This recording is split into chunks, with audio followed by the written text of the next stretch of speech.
नमस्कार दोस्तों, स्वागत है आपका अपने YouTube channel ITI technical course में।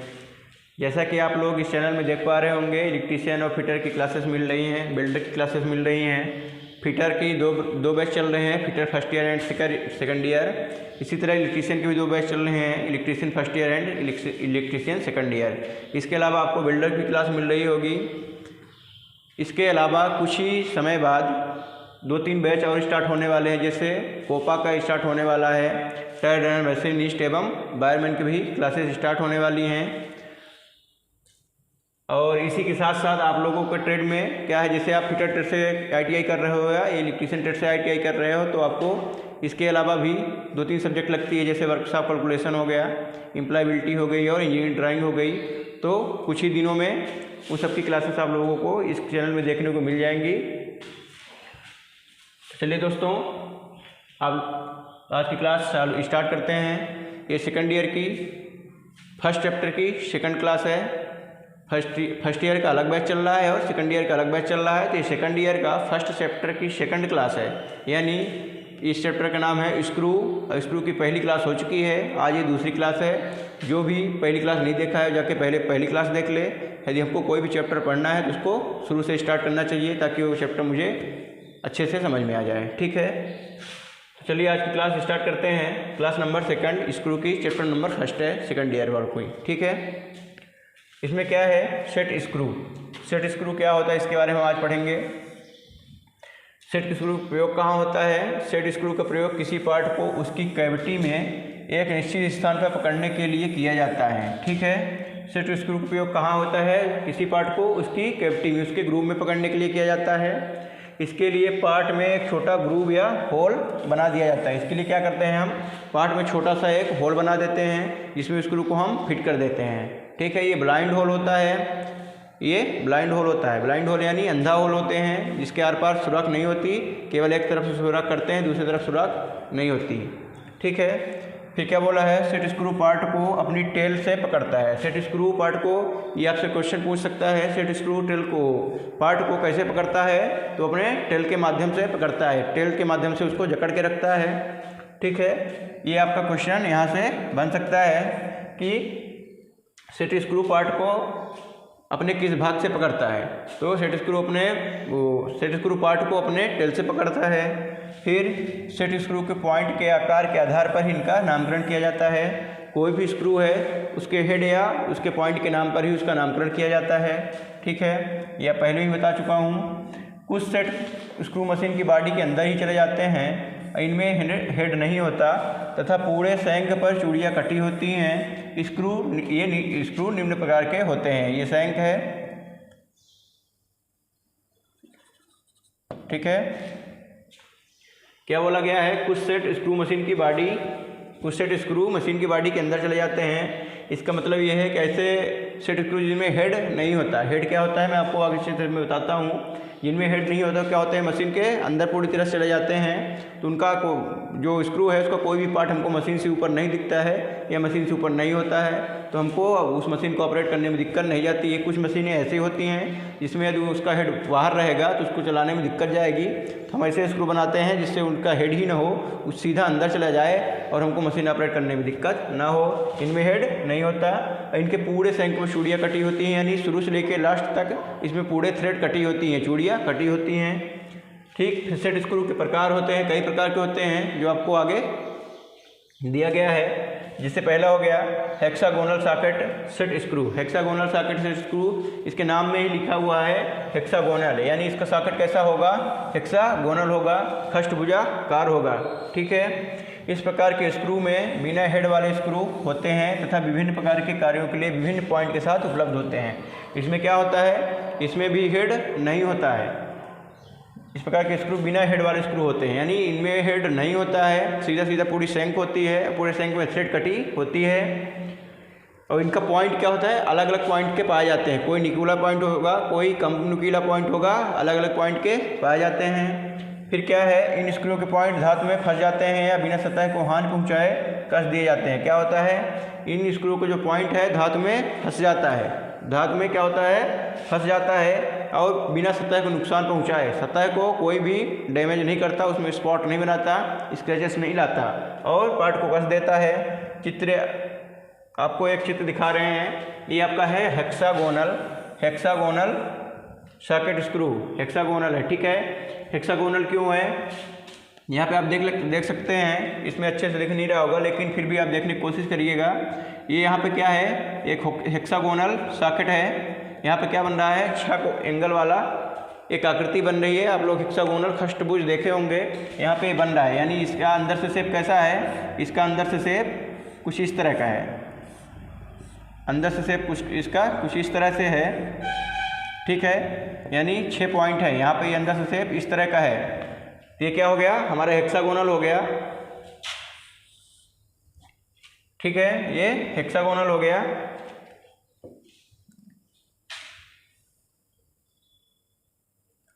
और इसमें देख सकते हैं आप लोग, इसमें हेड नहीं है, यानी पूरे शंक में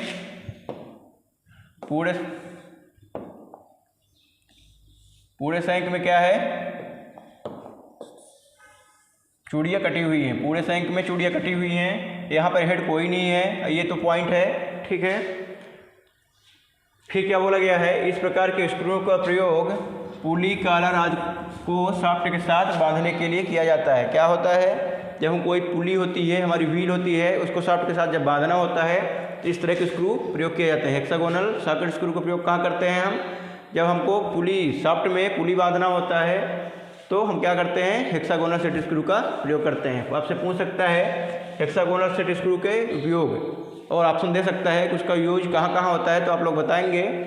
वहाँ पे ऑप्शन रहेगा, उसमें आप लोग टिक करेंगे कि शाफ्ट में हमको पुली फिट करना है या शाफ्ट में हमको कॉलर फिट करना है, तो वहाँ पर हेक्सागोनल सेट स्क्रू का प्रयोग होता है। फिर क्या है, इन स्क्रू का उपयोग सीमित स्थान पर उच्च सामर्थ्य अनुप्रयोगों के लिए भी किया जाता है। सीमित स्थान यानी जहाँ प्लेस की हमारे पास कमी हो, स्थान की कमी हो। क्या होता है, जब हम मशीन में बहुत सारे पार्ट जोड़ते हैं तो क्या होता है, जगह कंजस्टेड हो जाती है। हर पार्ट को जोड़ने के लिए उनमें फास्टनर लगाने के लिए यानी स्क्रू वगैरह लगाने के लिए जगह कम पड़ती है, तो वहाँ पर ये स्क्रू उपयोगी है, क्योंकि इसका हेड बाहर नहीं निकलता, ये अपने होल में जाके अंदर फिट हो जाता है। और अधिक सामर्थ्य यानी उच्च सामर्थ्य यानी जहाँ ज़्यादा लोड हो, वहाँ के जो मशीन ज़्यादा लोड में काम करती है वहाँ पर इसका प्रयोग किया जाता है।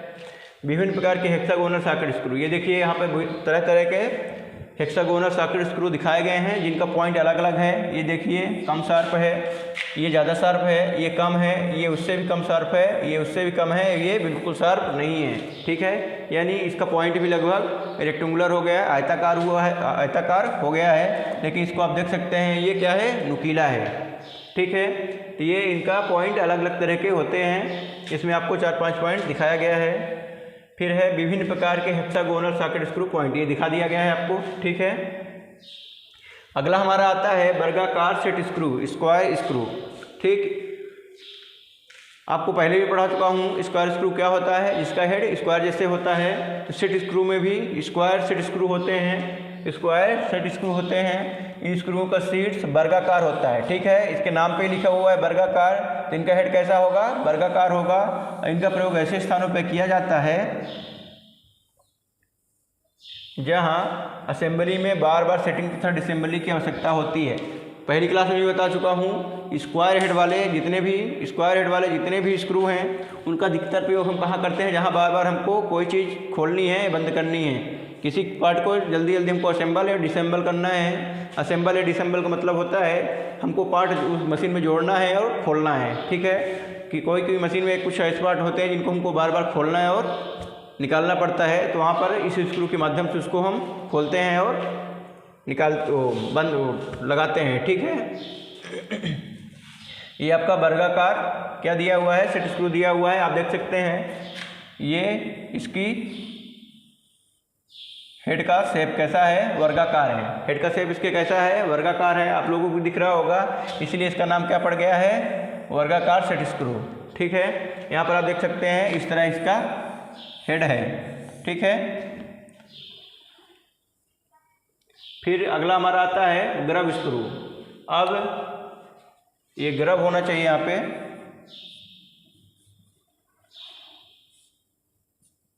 ग्रब स्क्रू का प्रयोग हेक्सागोनल सेट स्क्रू के समान ही किया जाता है। यानी इसका प्रयोग कैसे किया जाता है, जिस तरह हेक्सागोनल सेट स्क्रू का प्रयोग होता है इसी तरह ग्रब स्क्रू का भी प्रयोग होता है, परंतु इसमें दोनों में डिफरेंस क्या है आपसे पूछ सकता है। हेक्सागोनल सेट स्क्रू का प्रयोग कहाँ किया जाता है और ग्रब स्क्रू का प्रयोग कहाँ किया जाता है, दोनों में डिफरेंस क्या है। दोनों डिफरेंस क्या है दोस्तों, दोनों में डिफरेंस ये है कि वो हैवी कामों के लिए होता है, हैवी लोड के लिए होता है, ये हल्की पकड़ के लिए होता है। उसकी सामर्थ्य उच्च होती है, इसकी सामर्थ्यता निम्न होती है। यानी जहाँ ज़्यादा लोड होगा वहाँ भी वो काम कर जाएगा, लेकिन ये ज़्यादा लोड में काम नहीं करता, ये हल्की पकड़ के लिए काम करता है। ठीक है, जहाँ हल्की होल्डिंग हो, हल्का पकड़ हो, वहाँ पर ये काम करता है ग्रब स्क्रू।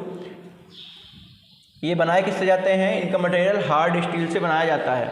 ये किससे बनाया जाता है, हार्ड स्टील से बनाया जाता है। हार्ड स्टील क्या है, माइल्ड स्टील क्या है और स्टेनलेस स्टील क्या है, HSS ये सब क्या है। मैं धातु चैप्टर जब पढ़ाऊंगा आप लोगों को उसमें सब कुछ बताऊंगा कि हार्ड स्टील क्या होती है और स्टेनलेस स्टील क्या होती है, माइल्ड स्टील क्या होती है, सब के बारे में आपको मैं बताऊंगा उसमें जब मैं मेटल पढ़ाऊंगा। ठीक है, स्टील के बारे में पढ़ाऊंगा, एक चैप्टर ही है पूरा तो उसमें मैं आप लोगों को ये सब पूरा बताऊँगा।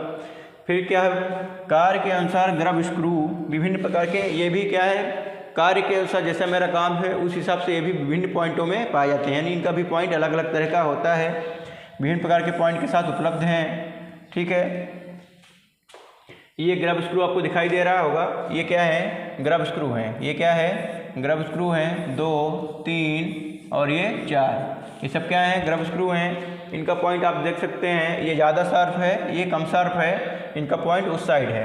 ये हेक्सागोनल है, ये भी हेक्सागोनल है, आप देख सकते हैं इनका जो अंदर की बनावट है हेक्सागोनल है। और ये जो आपको लोगों को दिख रहा होगा ये एक पार्ट है, ये क्या है, एक पार्ट है जिसमें आप लोगों को यहाँ पे दिख रहा होगा ग्रब स्क्रू लगा हुआ है। उस साइड से ग्रब स्क्रू को लगा दिए हैं, ऐसे हम लगा दिए हैं, तो यहाँ पे थोड़ा थोड़ा इसका पार्ट दिख रहा है। आप लोगों को यहाँ पे दिखाने की कोशिश की गई है कि ग्रब स्क्रू कैसे लगाते हैं। ठीक है, बाहर लगा है, यहाँ पे ये निकला हुआ है।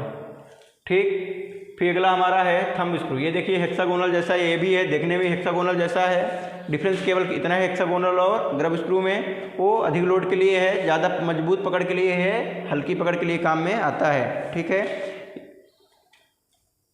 फिर अगला हमारा आता है थंब स्क्रू। इसके नाम पे भी लिखा हुआ है थंब। थंब मीन्स क्या होता है, अंगूठा होता है, इतना सबको पता होगा। थंब मीन्स क्या होता है, अंगूठा होता है। इसमें थंब लगा हुआ है तो मतलब थंब से रिलेटेड कुछ इसमें चीज़ें होंगी। ठीक है, हम देखेंगे इसमें क्या थंब से रिलेटेड है। ऐसे स्क्रू जो हाथ द्वारा खोले या कसे जा सकें तथा जिन्हें बार बार असेंबल या डिसेंबल करने की आवश्यकता हो, थंब स्क्रू कहलाते हैं। थंब स्क्रू क्या है, ऐसे स्क्रू जिसे हम हाथ के द्वारा खोल सकते हैं, यानी हमको स्पैनर की जरूरत नहीं पड़ती या स्क्रू ड्राइवर की जरूरत नहीं पड़ती, तो हम क्या अंगूठे की मदद से खोल सकते हैं, टाइट कर सकते हैं। वो क्या होता है, थंब स्क्रू। एक्चुअली होता क्या है, इसमें वो नर्लिंग होती है, यानी तिरछी तिरछी लाइनें होती हैं ग्रिप बनाने के लिए, उसके माध्यम से हम उसको अंगूठे से पकड़ के खोल या बंद कर सकते हैं। इन स्क्रू का उपयोग ऐसे स्थानों पर किया जाता है जहां कंपोनेंट को शीघ्रता से खोलने या कसने की आवश्यकता होती है। ठीक है, इनका उपयोग कहाँ किया जाता है, जहाँ पार्ट को बार बार असेंबल डिसेंबल करना है, बार बार हमको पार्ट को लगाना है और निकालना है। इसके साथ साथ जहाँ हम और शीघ्र ये काम हमको कैसे करना है, शीघ्रता से, यानी हमको जल्दी जल्दी ये काम करना है, बार बार करना है और जल्दी जल्दी करना है। यानी बार बार और जल्दी जल्दी में अंतर होता है। बार बार का मतलब होता है 1 घंटे में एक बार, फिर दूसरे घंटे दूसरी बार, तीसरे घंटे तीसरी बार, ये क्या हो गया, बार बार। लेकिन जल्दी जल्दी का मतलब क्या होता है कि हमको कोई काम बहुत जल्दी करना है, समय हमको बचानी है। बार बार की फ्रिक्वेंसी होती है और जल्दी जल्दी मतलब समय हमको बचानी है। तो इसका प्रयोग कहाँ किया जाता है, जहाँ बार बार भी हो और समय की हमको बचत भी करनी हो, दोनों काम हो, वहाँ पर हम थंब स्क्रू का प्रयोग करते हैं। ठीक है, ये है आपका थंब स्क्रू, आप लोग देख पा रहे होंगे। इसमें क्या कटा हुआ है, नर्लिंग की हुई है। ये क्या है, नर्लिंग की हुई है, ऐसे ये पूरी नर्लिंग की हुई है, ताकि जब हम अंगूठे से इसको खोलें या टाइट खोलें या बंद करें तो हमारे अंगूठे को ग्रिप मिल जाए। इसको अंगूठे और इस अंगूठे और इस उंगली के माध्यम से खोला बंद किया जाता है। इसमें मेन रोल किसका होता है, अंगूठे को होता है, इसलिए इसका नाम क्या हो गया, थंब स्क्रू हो गया है। यहाँ पर चूड़ियाँ कटी हुई हैं और ये हमारा क्या हुआ है, नर्लिंग किया हुआ पार्ट है, हेड है इसका, जहाँ पे नर्लिंग की हुई है। ये दूसरा हमारा थंब स्क्रू है, इसमें भी आप लोग देख सकते हैं यहाँ पर नर्लिंग की हुई है, जिसे हम अंगूठे और उंगली के माध्यम से खोल या बंद कर सकते हैं। ठीक है, इसका प्रयोग किस में होता है, बर्नर माइक्रोमीटर में भी होता है, माइक्रोमीटर में भी होता है। आप लोगों को जब मैं माइक्रोमीटर पढ़ाऊंगा तो मैं इसमें दिखाऊंगा ये इसका यूज कहाँ पे है, ठीक है। फिर भारतीय मानक के अनुसार यानी इंडियन स्टैंडर्ड के अनुसार निम्न 5 प्रकार के थंब स्क्रू उपलब्ध हैं। भारतीय मानक के अनुसार कितने प्रकार के हैं? 5 प्रकार के हैं। Type A B C D, type A B C D और ई, ठीक है। टाइप ए इसमें क्या होता है, आंशिक थ्रेड वाले होते हैं। इनमें क्या होता है, कुछ पार्ट में केवल थ्रेड कटी होती है, चूड़ियाँ कटी होती हैं। टाइप बी में क्या होता है, पूरे संख्य में चूड़ियाँ कटी होती हैं। और टाइप सी में क्या होता है, स्लॉटेड थंब। थंब में क्या होता है, स्लॉटेड होता है, यानी स्क्रू ड्राइवर के लिए भी जगह होती है और साथ साथ थंब से हम उसको कर ही सकते हैं। और ये आंशिक होता है, पहला वाला आंशिक, दूसरा पूर्ण, तीसरा वाला स्लॉटेड के साथ आंशिक और चौथा वाला क्या है, स्लॉटेड के साथ पूर्ण, ठीक है। पहले दूसरा में क्या अंतर हुआ, एक आंशिक था, दूसरा पूर्ण था। फिर तीसरे वाले में भी आंशिक पूर्ण, लेकिन इनमें क्या है, स्लॉटेड के साथ, ठीक है। फिर क्या है, टाइप ई। टाइप ई इस प्रकार के थंब स्क्रू फ्लैटेड होते हैं। इस टाइप ई वाला कैसा होता है, फ्लैटेड होता है, ठीक है। टाइप ई। फिर स्क्रू का साइज हम कैसे देखेंगे कि स्क्रू का साइज क्या है। हमको मार्केट से लेना है तो हम कैसे वो दुकानदार से मांगेंगे कि हमको इस साइज़ के स्क्रू चाहिए, तो इसके लिए भी कुछ नियम है, यहाँ पर हम देख लेते हैं। BIS के अनुसार thumb screw M1.6, M2, M2 point कहाँ तक हमको मिलते हैं, M10 साइजों में उपलब्ध हैं। किस किस साइज में, 1.6, 2, 2.5, 3, 4, 5, 6, 8 एंड 10 साइजों में उपलब्ध हैं, ठीक है। थंब स्क्रू का पदनाम, यानी थंब स्क्रू को हम लिखेंगे कैसे, किस नाम से उसको बुलाएंगे कि ये कौन सा स्क्रू है। इसके लिए हम 4 चीज़ें देखते हैं। थ्रेड का साइज, थ्रेड का साइज, भारतीय मानक संख्या, ना ये तीसरा है। पहले थ्रेड का साइज रहेगा, फिर नॉमिनल लंबाई रहेगी और यांत्रिक गुण रहेगा, और फिर क्या रहेगा, भारतीय मानक संख्या रहेगी। जैसे आप यहाँ पर देख सकते हैं, उदाहरण एक दिया हुआ है, thumb screw type AM 6x12 IS3726 4.6। इसमें क्या है, ये जो है आपका क्या है, थंब स्क्रू का प्रकार है। जब आप टेबल देखेंगे तो आपको पता चल जाएगा एक किस प्रकार का है। फिर M6 क्या है, थंब स्क्रू का साइज है। M6 क्या है, थंब स्क्रू का साइज है। और 12 क्या है, उसकी लंबाई है। टोटल क्या है, उसकी लंबाई है 12। और ये चीज़ जो दी हुई है, इतनी चीज़, ये क्या है, ये भारतीय मानक का कोड होता है। ये क्या है, एक कोड होता है। और 4.6 जो है वो प्रॉपर्टी होती है। वो क्या होती है, ये प्रॉपर्टी होती है। 4.6 स्क्रू की प्रॉपर्टी होती है। या प्रॉपर्टी यानी क्या होता है, यांत्रिक गुण, कि वो उसका यांत्रिक गुण कैसा है, ठीक है। फिर आगे है, जब थंब स्क्रू के निर्माण के लिए, अच्छा एक चीज़ और है, जैसे ये किसके लिए है, ये चीज़ें हैं केवल फेरस के लिए, यानी जब हम लोहे से या स्टील से बना होता है तब ये चीज़ें होती हैं। यदि वो अलाउ है, यानी नॉन फेरस मेटल से बना हुआ है, तो यहाँ पर 4.6 ना होके जिस भी मेटल से बना हुआ है या नॉन मेटल से बना हुआ है उसका यहाँ पे नाम लिखा होता है। जैसे ब्रास से बना होगा तो B लिखा जाएगा और कॉपर से बना होगा तो C लिखा जाएगा, ठीक है। लेकिन जब फेरस से बना होगा या स्टील से बना होगा तो उसमें बहुत टाइप्स होते हैं, तो वहाँ पर हम उसको नंबर से डिनोट करते हैं, ठीक। यहीं पे बताया गया जैसे ब्रास या अन्य किसी नॉन फेरस धातु का उपयोग किया जाता है तो शब्द ब्रास या नॉन फेरस धातु के नाम को स्क्रू की प्रॉपर्टी के क्लास के स्थान पर लिख दिया जाता है, ठीक। फिर क्या हमारा आता है, अगला आता है self tapping screw. Tapping means क्या होता है, चूड़ियाँ काटना, ठीक है। टैपिंग का काम क्या होता है, चूड़ियाँ काटना।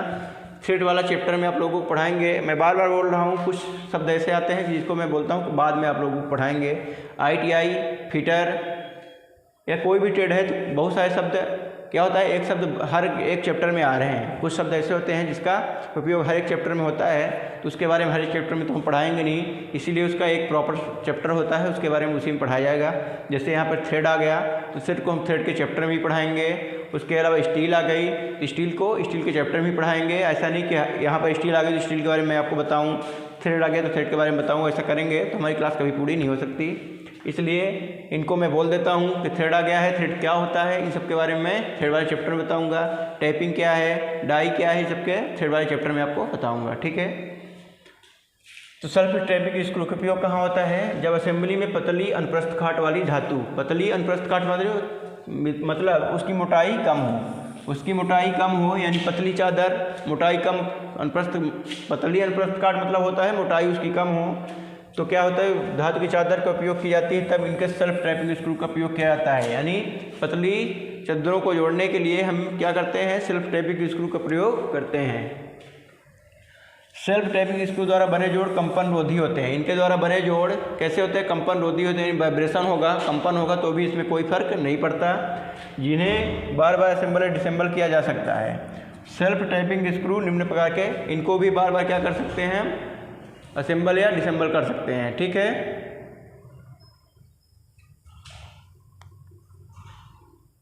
फिर अगला है हमारा थ्रेड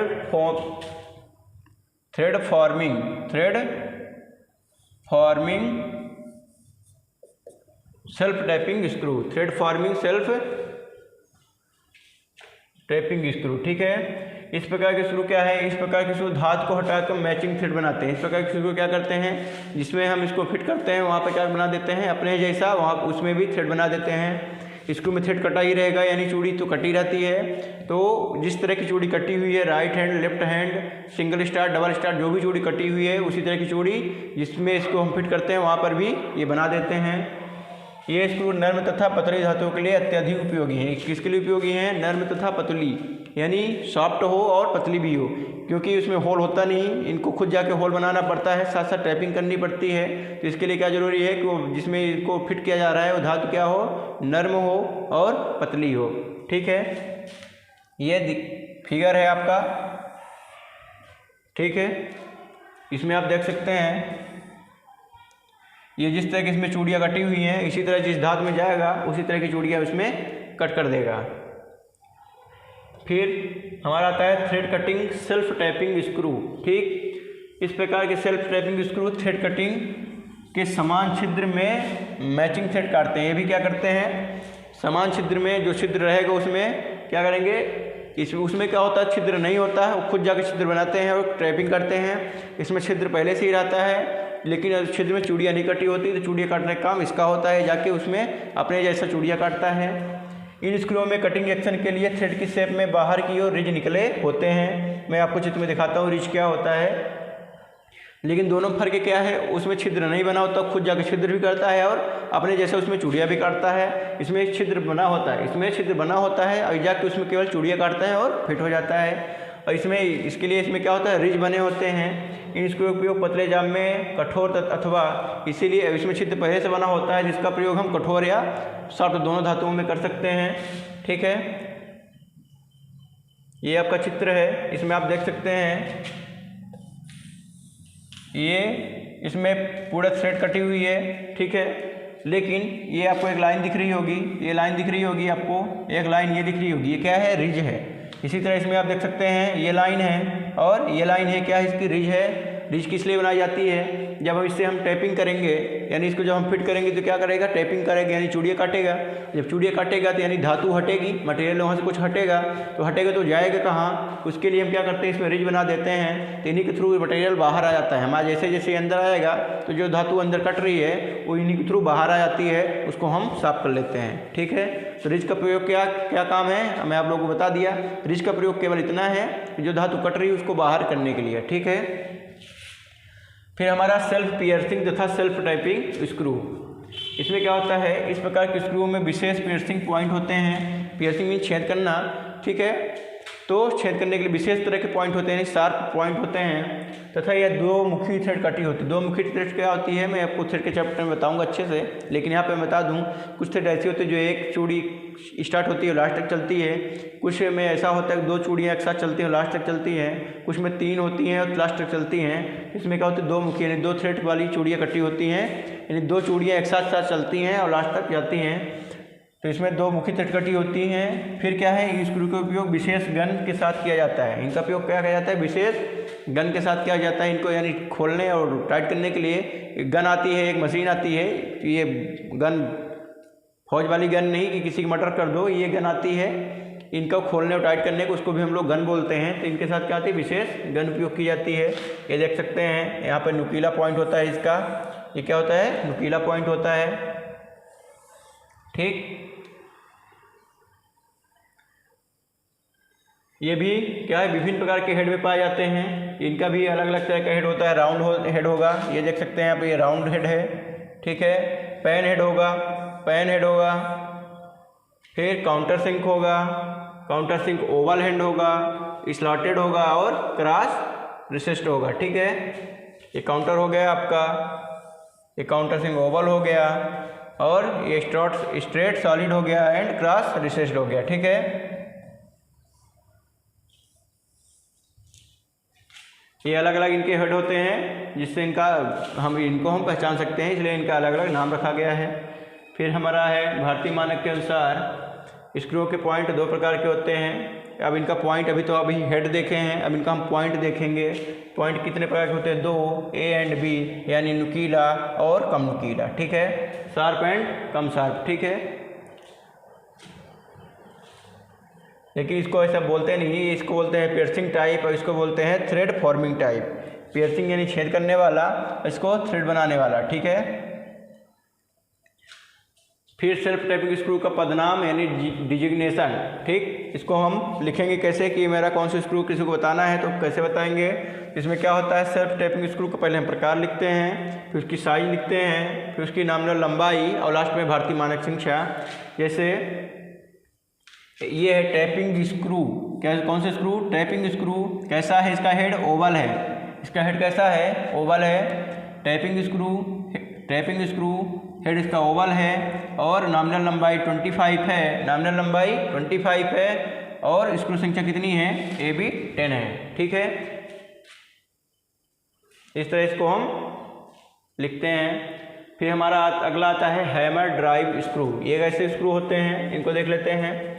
इस प्रकार के स्क्रूओं का प्रयोग मुख्य रूप से पतली प्लेटें जैसे नेम प्लेट को कास्ट आयरन की मशीन की बॉडी पर फिक्स करने के लिए किया जाता है। इन स्क्रूओं में मल्टी स्टार्ट थ्रेड कटी होती हैं। ये कैसे स्क्रू होते हैं, इनका प्रयोग कहाँ होता है, जैसे आप लोगों के घर में कोई भी मशीन आती होगी, भारी मशीन जो कास्ट आयरन की बनी होती है, उसमें कंपनी क्या करती है, अपना लोगो लगाती है, अपना नाम लगाती है।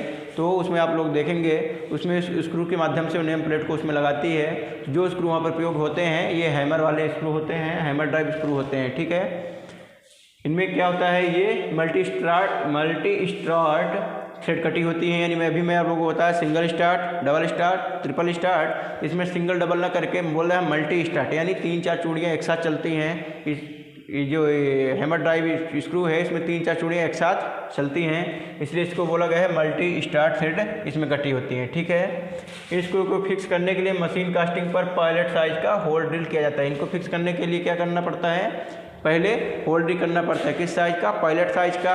ये पायलट साइज क्या है, ड्रिल क्या है, ये मैं ड्रिल के चैप्टर में आप लोगों को बताऊंगा। ठीक है, ये आपका दिख रहा होगा, ये क्या है, हैमर ड्राइव स्क्रू है।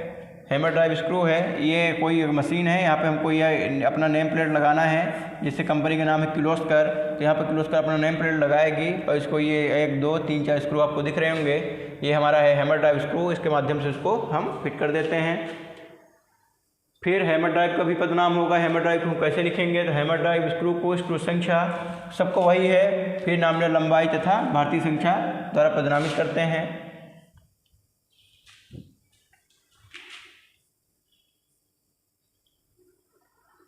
ठीक है,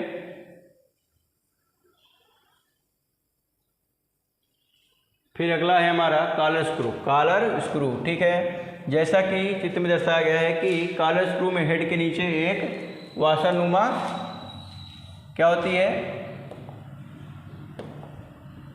वाशरनुमा कॉलर हेड पुट करते हुए बनाया गया है। यानी इस ऐसे स्क्रू में क्या होता है, जब स्क्रू का निर्माण हो रहा है यानी फोर्जिंग हो रही होती है, उसी समय उसके नीचे एक बासर जैसी चीज़ लगा देते हैं, बासर जैसा शेप बना देते हैं, इसे कॉलर बोला जाता है। जिसे क्या बोला जाता है, कॉलर, और इसीलिए इसका नाम पड़ गया कॉलर हेड कॉलर स्क्रू। ठीक है, इसकी पकड़ अधिक मजबूत होती है। अब कॉलर बनाया क्यों जाता है, क्योंकि कॉलर बना देने से क्या होता है, इसकी पकड़ जो है ज़्यादा मजबूत हो जाती है। इसमें स्क्रू के साथ अलग से बासर, अब चूंकि बासर जैसा ही स्ट्रक्चर पहले से है तो इसमें अलग से बासर हमको लगाने की जरूरत भी नहीं है, ऑलरेडी बासर लगा हुआ है। जो कॉलर है वो बासर का काम कर रहा है। ठीक है, फिर क्या है, ये स्क्रू हेक्सागोनल तथा स्क्वायर, इनका हेड कैसा होता है, हेक्सागोनल भी हो सकता है और स्क्वायर भी हो सकता है। महंगे होने के कारण और चूँकि इनमें पहले से फोर्जिंग के साइन भी कलर बनाए जाते हैं तो महंगे हो जाते हैं, तो इसलिए इनका प्रयोग विशेष कामों में किया जाता है। ठीक है,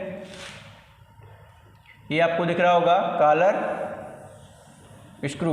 इसमें आप देख सकते हैं इसकी सैंक हो गई जिसमें थ्रेड कटे हुए हैं, ये इसकी सैंक हो गई जिसमें थ्रेड कटे हुए हैं, और ये इसका हेड हो गया, हेक्सागोनल हेड है। और ये आपका कॉलर दिख रहा होगा, ये क्या है, ये आपको कॉलर दिख रहा होगा जो बासर जैसे दिखने में लग रहा है, ये क्या है, कॉलर है। इसी तरह इसमें आप देख सकते हैं ये कॉलर है, यहाँ पे ये थ्रेड वाले भाग है, ये इसका हेड है, राउंड हेड है इसका। ठीक है, यहाँ पर आप देख सकते हैं ये कॉलर है, ये हेड है। ठीक है, ये कॉलर कैसे लगता है, बासर जैसे लगता है, लेकिन ये बासर है नहीं, ये इससे अलग नहीं होता, ये परमानेंटली इसमें लगा होता है, फोर्जिंग के टाइम से इसका शेप बना दिया जाता है। फिर अगला हमारा आ जाएगा इसी तरह शोल्डर स्क्रू। शोल्डर स्क्रू में क्या होता है, शोल्डर स्क्रू में एक और हेड तथा दूसरी ओर क्या होती है, थ्रेड होती है। एक और हेड और दूसरी ओर थ्रेड होती है, तथा बीच में अभी क्या होता था, हेड होती थी और हेड के बाद सीधा क्या स्टार्ट हो जाता था, थ्रेड। लेकिन इसमें क्या होता है, एक हेड और दूसरी तरफ थ्रेड और बीच में क्या होता है, शोल्डर होता है, तथा बीच का भाग प्लेन होता है। इस प्लेन भाग को हम क्या बोलते हैं, शोल्डर बोलते हैं। बीच का भाग प्लेन होता है, उसमें थ्रेड नहीं कटी होती है, इसलिए इसको हम उसको शोल्डर बोला जाता है और इसका नाम रखिएगा शोल्डर स्क्रू। ठीक है, जो प्लेन भाग होता है उसका जो व्यास होता है वो थ्रेड वाले भाग के व्यास की अपेक्षा थोड़ा ज़्यादा होता है और हेड से कम होता है। ठीक है, यह प्लेन भाग चूड़ियों वाले व्यास से अधिक व्यास का होता है। इसका प्रयोग स्थायी शाफ्ट के रूप में किया जाता है जिस पर रोलर या कोई गियर पिनियन घूम सकते हैं। आप यहाँ देख सकते हैं ये इसका हेड हो गया, ये वाला भाग हेड हो गया, ये वाली भाग थ्रेड वाली हो गई, यानी हेड हो गई, चूड़ी हो गई। और ये वाला भाग जो है ये क्या है, शोल्डर है। ये वाला भाग क्या है, शोल्डर है। ये वाला भाग क्या है, शोल्डर है। ठीक है, ये वाला भाग प्लेन है, इसमें न चूड़ी कटी है, ये बिल्कुल प्लेन है। और ये क्या, इसमें क्या है, रोलर या पिनियन घूम सकते हैं, यानी इसको हम कहीं पे टाइट कर देंगे तो यहाँ पर रोलर और पिनियन को घुमाया जा सकता है। ठीक है, ये शाफ्ट का भी काम करता है, ये शाफ्ट का भी काम करता है। ठीक, स्क्रू प्रॉपर्टी की क्लास, स्क्रू की प्रॉपर्टी क्लास का उपयोग स्क्रू के मटेरियल तथा इसके आंतरिक गुणों की जानकारी प्राप्त करने के लिए किया जाता है। ठीक है, स्क्रू के इन मानकों की जानकारी प्राप्त होने से स्क्रू को प्रयोग किए जाने वाले क्षेत्रों की भी जानकारी प्राप्त हो जाती है। स्क्रू की प्रॉपर्टी क्लास में एक प्रतीक दिया जाता है जिसमें दो संख्याएं होती हैं और ये दोनों संख्याएं डेसिमल के द्वारा विभाजित होती हैं, दशमलव के द्वारा। इन दोनों संख्याओं में से प्रथम संख्या को 100 से गुणा करने पर यह न्यूटन पर मीटर स्क्वायर में नॉमिनल टेंसाइल स्ट्रेंथ को तथा दूसरी संख्या को 10 से गुणा करने पर यह लोअर यील्ड स्ट्रेस व नॉमिनल टेंसाइल स्ट्रेंथ के अनुपात को प्रतिशत के रूप में प्रदर्शित करती हैं, जबकि दोनों संख्याओं के गुणन को 10 से गुणा करने पर ये यील्ड स्ट्रेस को न्यूटन पर मीटर स्क्वायर में प्रदर्शित करती हैं। ये क्या होता है, टेंसाइल स्ट्रेंथ क्या होती है, यील्ड स्ट्रेस क्या होता है, लोअर यील्ड स्ट्रेस क्या है, नॉमिनल टेंसाइल स्ट्रेंथ क्या है, ये सब मैं आप लोगों को मेटल के चैप्टर में पढ़ा सकता हूँ। अभी यहाँ पर पढ़ाएंगे तो ये चैप्टर अधूरा रह जाएगा, उसी चैप्टर में हम घुस जाएंगे, इसलिए मैं इसको अलग से, इसका एक अलग चैप्टर ही है धातु, उसमें मैं आप लोगों को पढ़ाऊँगा।